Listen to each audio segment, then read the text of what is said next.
ওদিকে নতুন ভূমিকায় কুণাল ঘোষ, অরিন্দম শীলের ছবিতে গুরুত্বপূর্ণ চরিত্রে কুণাল। বাম আমলের মনীষা মুখার্জি অন্তর্ধান নিয়ে ছবির নাম কর্পূর। কুণাল ঘোষ তৎকালীন শাসক দলের সাধারণ সম্পাদকের ভূমিকায়। অভিনয়ে থাকবেন ব্রাত্য বসু ও ঋতুপর্ণা সেনগুপ্ত। বাম আমলের রহস্যজনক কেস নিয়ে এই সিনেমা।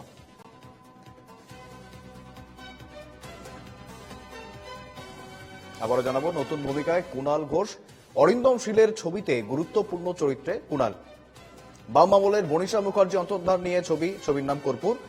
কুণাল ঘোষ তৎকালীন শাসক দলের সাধারণ সম্পাদকের ভূমিকায়। অভিনয়ে থাকবেন ব্রাত্য বসু ও ঋতুপর্ণা সেনগুপ্ত।